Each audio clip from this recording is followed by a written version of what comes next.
Mummy ഞാൻ safari പോയിട്ടില്ലേ, ഉം. അപ്പൊ നീ അവിടെ ഫ്രണ്ടിലുണ്ടായിരുന്ന ക്രെഡിറ്റ് കാർഡ് സെയിൽസ്മാനെ ശ്രദ്ധിച്ചിനാ? അയാള് പോകുന്ന ആൾക്കാർ, ഐ മീൻ മെൻസിന് മാത്രമേ അയാള് ചോദിക്കത്തുള്ളൂ ക്രെഡിറ്റ് കാർഡ് വേണോ വേണ്ടയോ എന്നുള്ളത്. ഓക്കെ, പെണ്ണുങ്ങളടുത്ത് ചോദിക്കത്തില്ല. Y?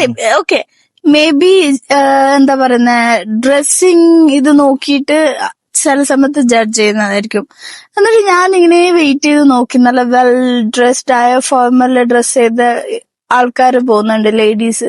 Still he just show to like men. അതെന്തേ?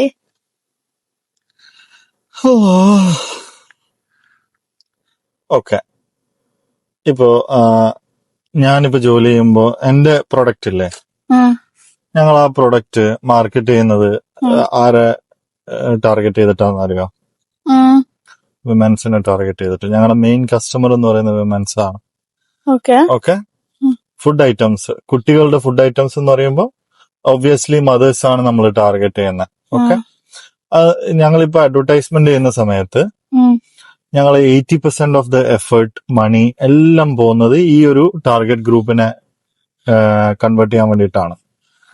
ഓക്കെ, അതുപോലെ മേ ബി അവരുടെ മെജോറിറ്റി ഓഫ് ദ കസ്റ്റമേഴ്സ് എന്ന് പറയുന്നത് മെന്നായിരിക്കും. ഓക്കെ, ഒബ്വിയസ്ലി ഇവിടുത്തെ സാഹചര്യങ്ങളും ഇവിടുത്തെ പോപ്പുലേഷനും ഏറ്റവും വർക്കിംഗ് മെന്നിന്റെ എണ്ണവും ഒക്കെ നോക്കുന്ന സമയത്ത് മേ ബി അങ്ങനെ ആയിരിക്കും.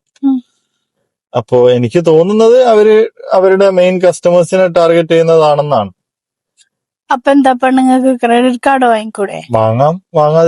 വാങ്ങണ്ടെന്നൊന്നുമില്ലല്ലോ. പക്ഷെ പുള്ളിക്ക് ഇപ്പോ ഉദാഹരണത്തിന് ഒരു 100 കസ്റ്റമേഴ്സിനെ അല്ലെങ്കിൽ 100 മെൻസിനെ അപ്രോച്ച് ചെയ്താല് ഒരു 5-10 കൺവേർട്ട് ആവുമെന്ന് വിചാരിച്ചോ.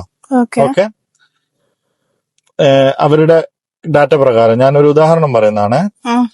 നേരെ മറിച്ച് ഒരു 5-10 വിമൻസിനെ കൺവേർട്ട് ചെയ്യണമെന്നുണ്ടെങ്കിൽ മേ ബി അയാള് 500-1000 വിമൻസിനെ അപ്രോച്ച് ചെയ്യേണ്ടി വരും. So you do agree women's are not manipulative?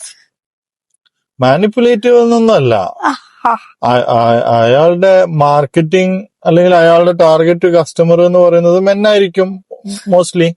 പിന്നെ വിമൻസ് കുറച്ച് ഫൈനാൻഷ്യൽ ഇതൊക്കെ ഉള്ളതല്ലേ. So ladies are better financial controllers. You do agree that?